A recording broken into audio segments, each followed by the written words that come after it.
Sebuah kerajaan besar bernama Majapahit hampir runtuh oleh amarah seorang adipati sakti. Seorang pemuda sederhana, yang dianggap tak punya daya, justru menjadi kunci keselamatan. Inilah kisah pertempuran berdarah antara Minak Jinggo dari Blambangan dan Damar Wulan sang ksatria takdir. Sebelum kita mulai kisah mendalam ini, jangan lupa tekan tombol subscribe, aktifkan lonceng notifikasinya, dan bantu channel ini terus berkembang untuk menyajikan kisah-kisah sejarah dan spiritual Nusantara yang penuh makna. Di masa kejayaan Majapahit, langit tak selalu cerah. Intrik, cinta, dendam, dan pertarungan selalu membayangi singgasana. Salah satu yang paling terkenal adalah pertarungan antara Minak Jinggo, seorang adipati Blambangan bertubuh besar, sakti mandraguna, dengan wajah yang katanya buruk rupa namun berhati besar, melawan Damar Wulan, pemuda sederhana yang tak pernah disangka akan jadi penentu nasib sebuah kerajaan. Di ujung timur tanah Jawa, berdiri sebuah wilayah yang gagah dan penuh kekayaan. Negeri itu bernama Blambangan, daerah yang subur dengan pantai yang panjang, hutan lebat, dan rakyat yang hidup makmur di bawah pimpinan seorang adipati bernama Minak Jinggo. Minak Jinggo bukanlah pemimpin biasa. Ia dikenal bertubuh tinggi besar, dengan tenaga yang luar biasa. Sekali mengayunkan gada raksasanya, pohon besar bisa tumbang seketika. Dalam peperangan, ia bisa menghabisi puluhan musuh hanya dengan satu terjangan. Karena kesaktiannya, nama Minak Jinggo disegani hingga jauh keluar wilayah Blambangan. Namun, di balik kekuatannya, Minak Jinggo menyimpan satu hal yang membuatnya sering menjadi bahan gunjingan. Wajahnya disebut buruk rupa. Kulitnya kasar, sorot matanya tajam dan menyeramkan. Banyak orang segan menatapnya lama-lama. Tapi justru itulah yang membuatnya semakin berambisi menunjukkan dirinya berharga. Ia tidak ingin dipandang rendah hanya karena penampilan. Hari-harinya diisi dengan ambisi besar. Suatu hari, ia ingin duduk sejajar dengan raja-raja besar, bahkan dengan Majapahit, kerajaan terbesar kala itu. Dan ambisi itu menemukan jalannya ketika hatinya jatuh pada seorang wanita yang kecantikannya termasyhur ke seluruh negeri, Ratu Ayu Kencana Wungu, Permaisuri Majapahit. Minak Jinggo merasa inilah kesempatan emas. Dengan kekayaan, kedudukan, dan kekuatan yang ia miliki, ia yakin lamarannya akan diterima. Ia mengirim utusan dengan penuh kebanggaan, membawa hadiah berupa emas, permata, dan persembahan yang tak ternilai. Di dalam hatinya ia berkata, "Jika aku menikahi Ratu Kencana Wungu, maka Blambangan dan Majapahit akan bersatu. Dan akulah penguasa paling besar di tanah Jawa." Namun takdir berkata lain. Utusan itu kembali dengan wajah pucat, membawa kabar yang menusuk hati. Ratu Kencana Wungu menolak lamaran Minak Jinggo. Tidak hanya menolak, penolakan itu disampaikan dengan bahasa yang dianggapnya sebagai penghinaan. Katanya, "Bagaimana mungkin seorang Ratu Anggun menikah dengan seorang adipati berwajah buruk rupa?" Kabar itu membuat darah Minak Jinggo mendidih. Seluruh istana Blambangan berguncang oleh amarahnya. Gada raksasa di tangannya dihantamkan ke tanah, membuat lantai istana retak dan bergetar. Para abdi dan prajurit tak berani menatap wajahnya. Dalam hatinya, rasa cinta seketika berubah menjadi dendam membara. Ia bersumpah, "Jika Majapahit tidak mau menerima aku sebagai sekutu, maka biarlah Majapahit hancur oleh tanganku. Jika Ratu Kencana Wungu menolak cintaku, maka biarlah ia tahu bahwa penolakannya akan menjadi alasan runtuhnya singgasananya." Sejak hari itu, Blambangan bersiap perang. Minak Jinggo melatih pasukannya siang dan malam. Genderang perang ditabuh, panji-panji berkibar. Ia memanggil para dukun sakti untuk menambah kesaktiannya, memperkuat senjatanya, dan merapal ajian pamungkas. Rakyat Blambangan, yang setia pada adipatinya, ikut membakar semangat, siap menyerbu Majapahit kapan saja. Sementara itu, kabar dendam Minak Jinggo sampai ke telinga Majapahit. Ratu Kencana Wungu resah. Seluruh istana diliputi kecemasan. Para menteri dan senopati tahu betul, Minak Jinggo bukan lawan sembarangan.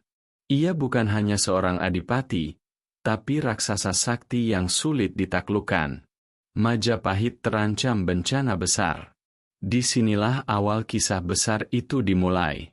Amarah seorang pria yang cintanya ditolak akan mengguncang kerajaan terkuat di tanah Jawa. Dan dari amarah itulah, sejarah mencatat lahirnya pertarungan legendaris yang kelak menentukan nasib Majapahit. Sementara di Blambangan amarah Minak Jinggo semakin berkobar, di dalam istana Majapahit suasana terasa tegang. Ratu Ayu Kencana Wungu duduk termenung, wajahnya pucat menahan cemas. Ia tahu, penolakan atas lamaran Minak Jinggo akan membawa badai besar. Majapahit saat itu memang kerajaan yang kuat, tetapi Minak Jinggo bukanlah musuh biasa. Kesaktiannya sudah terkenal, pasukannya terlatih, dan semangatnya dibakar dendam. Ratu Kencana Wungu pun mengumpulkan para senopati, pejabat, dan punggawa untuk mencari jalan keluar. Namun anehnya, setiap kali nama Minak Jinggo disebut, semua menunduk. Para ksatria gagah yang biasanya lantang, kini terdiam. Ada yang berpura-pura batuk, ada yang menunduk pura-pura sibuk.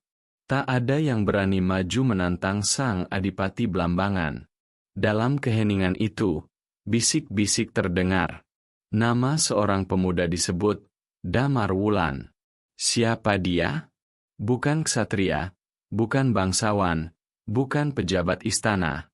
Damar Wulan hanyalah seorang pemuda sederhana, cucu dari seorang patih Majapahit yang telah lama jatuh dari kekuasaan. Ia hidup dalam kesederhanaan, bahkan sering dipandang sebelah mata. Pekerjaannya sehari-hari hanya sebagai penjaga kuda, membersihkan istal, dan mengurus peralatan perang. Tangan dan tubuhnya sering kotor oleh lumpur, rambutnya berantakan, pakaiannya sederhana. Namun, di balik kesederhanaan itu, Damar Wulan menyimpan sesuatu yang berbeda. Ia dikenal jujur, sabar, dan patuh. Hatinya bersih, dan tak jarang ia beribadah diam-diam, memohon kekuatan dari Yang Maha Kuasa. Para putri istana diam-diam menaruh simpati padanya, bukan karena kekuatan, melainkan karena ketulusannya. Ketika Ratu Kencana Wungu menerima bisikan bahwa wahyu kerajaan menuntun pada nama Damar Wulan, ia tertegun. Bagaimana mungkin? Seorang abdi biasa, yang tak pernah mengangkat senjata di medan perang, ditunjuk untuk menghadapi raksasa sakti seperti Minak Jinggo? Namun, sejarah seringkali berjalan dengan cara yang tak terduga. Ratu pun memanggil Damar Wulan ke hadapan istana. Dengan langkah gugup, pemuda sederhana itu maju, menundukkan kepala di hadapan sang ratu. Kencana Wungu menatapnya dalam-dalam. Damar Wulan, kerajaan ini sedang dalam bahaya. Minak Jinggo menantang kita. Tak seorang pun berani maju. Tetapi wahyu Majapahit menunjukmu. Maukah engkau berangkat melawan Minak Jinggo? Damar Wulan terdiam. Ia sadar betul siapa dirinya. Melawan Minak Jinggo ibarat seekor semut melawan gajah. Tapi di dalam hatinya ada suara lain. Suara yang berbisik bahwa inilah jalan takdir yang harus ia jalani. Dengan suara lirih namun tegas, ia menjawab, "Ampun, Gusti Ratu. Saya hanyalah abdi hina, tenaga saya lemah, tak sebanding dengan kesaktian Minak Jinggo. Namun, jika ini kehendak Gusti Allah dan amanah kerajaan, saya siap berangkat, walau nyawa taruhannya." Jawaban itu membuat istana terdiam. Para pejabat yang tadi pengecut kini justru tercengang. Mereka menertawakan dalam hati. Bagaimana mungkin seorang pemuda kurus akan menghadapi raksasa sakti? Tapi bagi Kencana Wungu, ada sesuatu yang berbeda dalam sorot mata Damar Wulan. Ada ketulusan, ada keberanian, dan ada cahaya takdir. Maka, berangkatlah Damar Wulan dari Majapahit menuju Blambangan. Tidak dengan pasukan besar, tidak dengan senjata lengkap, hanya dengan doa, keberanian, dan keyakinan bahwa Allah selalu bersama orang yang ikhlas. Di sepanjang perjalanan, ia merenung. Langkah kakinya diiringi bisikan doa. Ia sadar, pertarungan ini bukan hanya tentang dirinya melawan Minak Jinggo, tapi tentang kehendak takdir, bahwa kadang, seorang yang dianggap kecil oleh manusia bisa menjadi besar di mata Tuhan. Dan disitulah awal perjalanan luar biasa seorang pemuda sederhana, yang kelak namanya akan abadi dalam sejarah Nusantara, Damar Wulan. Perjalanan panjang Damar Wulan akhirnya membawanya ke tanah Blambangan. Negeri yang dipimpin oleh Minak Jinggo itu tampak gagah, dengan benteng kokoh, pasukan yang berjaga, dan rakyat yang penuh semangat perang.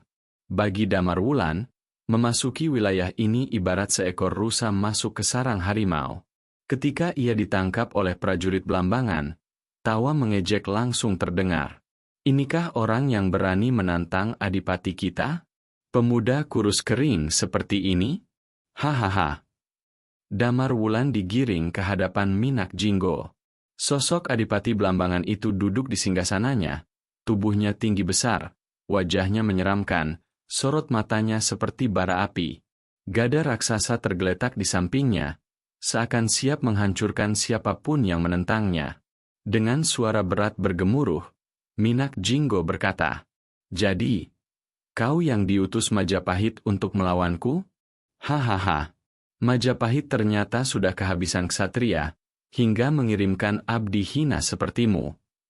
Damar Wulan menunduk hormat, namun suaranya tetap tenang. "Benar, Gusti Adipati. Saya hanyalah abdi. Tapi saya datang dengan amanah, dan selama napas masih ada, saya akan melaksanakan tugas ini."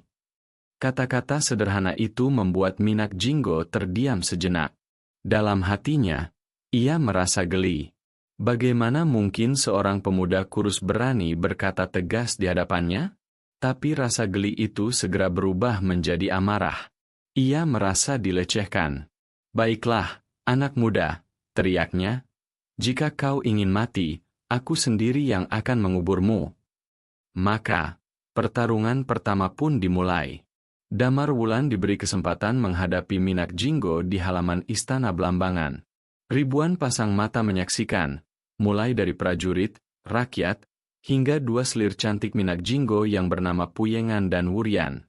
Kedua wanita itu sebenarnya sudah lama jenuh hidup dalam bayang-bayang keseraman Minak Jinggo. Ketika melihat sosok Damar Wulan yang sederhana namun berani, hati mereka diam-diam bergetar. Genderang perang ditabuh. Minak Jinggo mengangkat gada raksasanya, mengibaskannya dengan kekuatan luar biasa. Hentakannya membuat tanah bergetar, debu mengepul, pepohonan di sekitar halaman roboh. Damar Wulan berusaha menangkis dengan senjata sederhana, namun tubuhnya terlempar jauh. Darah segar keluar dari mulutnya. Ia hampir tak mampu berdiri. Sorak-sorai prajurit Blambangan menggema. Mereka menertawakan Majapahit yang dianggap sudah kalah sebelum benar-benar berperang. Namun, meski tubuhnya babak belur, Damar Wulan tak menyerah. Ia menutup mata sejenak, berdoa dalam hati, "Ya Allah, jika ini jalan takdirku, berilah aku kekuatan. Jangan biarkan kesombongan mengalahkan kebenaran." Doa itu menyalakan kembali semangatnya. Ia bangkit, meski tertatih.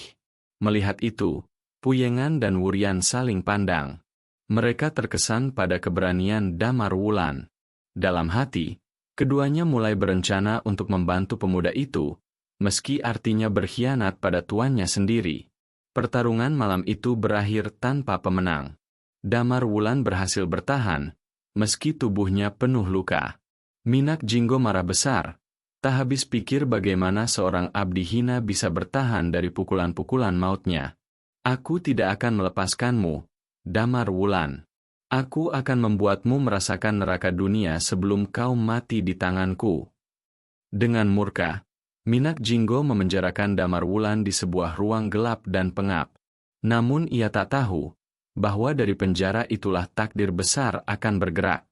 Karena malam itu juga, dua selir cantiknya mendekati sang pemuda Majapahit. Dengan bisikan lembut, mereka berkata, "Damar Wulan, jangan menyerah. Ada rahasia yang bisa membuatmu menang. Dan kami akan membantumu." Maka, Malam itu bukan hanya pertemuan dua takdir antara Minak Jinggo dan Damar Wulan, tapi juga awal dari sebuah rahasia besar yang akan menentukan siapa yang benar-benar keluar sebagai pemenang. Malam itu, di dalam penjara yang gelap dan pengap, Damar Wulan duduk bersandar lemah. Tubuhnya penuh luka, nafasnya berat, namun matanya tetap menyala oleh keyakinan. Ia tahu, pertarungan dengan Minak Jinggo belum selesai. Tetapi tanpa senjata, tanpa kesaktian, bagaimana mungkin ia bisa menang? Ketika pikirannya diliputi keraguan, terdengar langkah-langkah lembut mendekat. Dari kegelapan muncul dua wajah cantik, Puyengan dan Wuryan, selir kesayangan Minak Jinggo. Dengan penuh kehati-hatian, mereka membuka pintu penjara dan mendekat pada Damar Wulan. "Damar Wulan," bisik mereka, "kami tak bisa lagi melihatmu menderita. Kami tahu hatimu tulus, dan kami percaya kaulah yang ditakdirkan mengalahkan tuan kami." Damar Wulan terkejut. Bagaimana mungkin? Minak Jinggo terlalu sakti. Aku tak punya kekuatan menandinginya. Puyengan lalu menundukkan wajahnya, berbicara lirih, seakan takut bila dinding pun mendengar. Ada rahasia yang tak pernah diketahui siapapun di Majapahit. Minak Jinggo memang sakti, tak ada senjata yang bisa melukainya, kecuali satu. Ia hanya bisa dikalahkan dengan besi ruyung sakti miliknya sendiri. Senjata itu tersimpan di dalam kamar pribadinya. Jika engkau bisa merebutnya, maka kesaktiannya akan runtuh. Kata-kata itu bagai cahaya dalam kegelapan. Damar Wulan akhirnya memahami, kelemahan Minak Jinggo ada pada kesombongannya sendiri. Senjata yang selama ini membuatnya gagah perkasa, justru bisa menjadi penyebab kejatuhannya. Dengan bantuan dua selir itu, Damar Wulan menyusun rencana. Malam-malam berikutnya ia berlatih diam-diam, memulihkan tenaga, menyiapkan keberanian. Hingga tibalah malam yang menentukan. Langit belambangan dipenuhi bintang, udara dingin menusuk tulang. Genderang perang terdengar dari kejauhan, tanda pasukan Minak Jinggo sedang bersiap menyerbu Majapahit. Di saat itulah, Damar Wulan dengan hati-hati memasuki kamar Minak Jinggo. Dengan panduan Puyengan dan Wuryan, ia menemukan besi ruyung sakti itu, bersinar redup seakan menyimpan tenaga gaib. Ketika tangannya menyentuh gagang senjata itu, tubuhnya bergetar. Ada kekuatan luar biasa yang mengalir, seakan takdir menyatu dengan dirinya. Keesokan harinya, pertarungan pamungkas pun digelar. Di tengah alun-alun Blambangan, ribuan pasang mata menyaksikan. Minak Jinggo berdiri tegak, suaranya bergemuruh, wajahnya penuh murka. "Damar Wulan, hari ini adalah akhir hidupmu." Damar Wulan maju perlahan, membawa besi ruyung sakti yang kini ada di tangannya. Minak Jinggo terperangah, matanya membelalak. "Berani sekali kau menyentuh senjataku. Itu milikku." Pertarungan pun dimulai. Minak Jinggo menyerang dengan amarah. Setiap ayunan tangannya seperti angin badai. Tanah bergetar, debu membumbung tinggi. Damar Wulan bertahan dengan penuh ketenangan, menghindar, menangkis, hingga tiba pada satu kesempatan emas. Dengan sekuat tenaga, ia menghantamkan besi ruyung sakti itu ke tubuh Minak Jinggo. Suara dentuman keras mengguncang alun-alun. Tubuh sang adipati raksasa terhuyung, darah segar muncrat dari mulutnya. Untuk pertama kalinya, Minak Jinggo terluka. Sorak-sorai rakyat Blambangan terhenti. Semua mata membelalak tak percaya. Damar Wulan kembali mengayunkan ruyung itu. Sekali, dua kali, hingga akhirnya tubuh Minak Jinggo roboh menghantam tanah, menimbulkan getaran hebat. Darahnya membanjiri bumi Blambangan. Di sisa-sisa nafasnya, Minak Jinggo meraung penuh amarah. "Aku tidak mungkin kalah pada abdi hina sepertimu." Namun semua sudah terlambat. Kesombongan yang selama ini membutakan matanya akhirnya runtuh di tangan pemuda sederhana yang hatinya bersih. Blambangan gemetar dalam keheningan.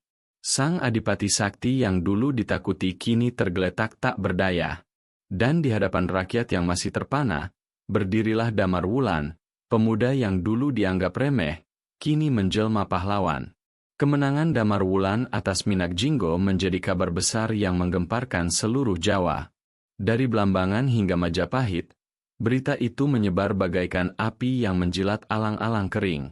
Seorang pemuda sederhana, Abdi Istal Kuda, berhasil menjatuhkan Adipati Sakti yang selama ini ditakuti banyak kerajaan. Rakyat Blambangan terdiam. Mereka tidak lagi melihat Minak Jinggo, sang penguasa sakti yang ditakuti, melainkan hanya tubuh besar yang terbujur kaku. Sebagian menangis, sebagian bingung, sebagian lagi takjub pada keberanian Damar Wulan. Puyengan dan Wurian, dua selir yang membantu, menatap Damar Wulan dengan mata berkaca-kaca. Mereka tahu, sejak awal takdir memang menempatkan pemuda itu sebagai penentu sejarah. Tak lama, Damar Wulan kembali ke Majapahit. Dengan langkah berat namun mantap, ia memasuki istana membawa kabar kemenangan. Di hadapan Ratu Ayu Kencana Wungu, ia menundukkan kepala. Ampun Gusti Ratu, titah paduka telah hamba jalankan. Minak Jinggo telah tumbang, dan Majapahit selamat dari kehancuran. Seketika istana bergemuruh.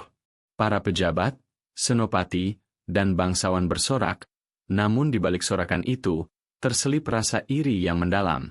Ada yang berbisik lirih. Bagaimana mungkin seorang abdi hina kini dipuji lebih dari para ksatria? Bagaimana jika ratu benar-benar terpikat pada pemuda ini? Benar saja, Ratu Kencana Wungu memandang Damar Wulan dengan sorot mata berbeda. Ada rasa kagum, ada rasa hormat, bahkan ada sinar kasih yang tak bisa ia sembunyikan. Ia melihat bukan hanya seorang pemuda, melainkan penyelamat yang diturunkan takdir. Namun, di balik rasa kagum itu, intrik baru lahir. Para pejabat yang iri mulai merencanakan cara untuk menjatuhkan Damar Wulan. Mereka tahu, kemenangan ini membuat posisinya berbahaya. Seorang pemuda sederhana bisa saja naik menjadi pendamping sang ratu, dan merebut kedudukan mereka. Damar Wulan sendiri menyadari hal itu. Ia tahu, musuh terbesar bukan lagi Minak Jinggo yang sakti, melainkan hati manusia yang dipenuhi dengki dan iri. Tetapi ia tidak gentar. Ia meyakini, selama hatinya tetap jujur, selama langkahnya tetap lurus, maka Allah akan selalu menjaganya. Kemenangan itu memang menutup kisah tragis Minak Jinggo, tetapi sekaligus membuka babak baru dalam sejarah Majapahit. Babak di mana Damar Wulan harus menghadapi fitnah, intrik, dan ujian yang jauh lebih rumit dari sekadar pertarungan fisik.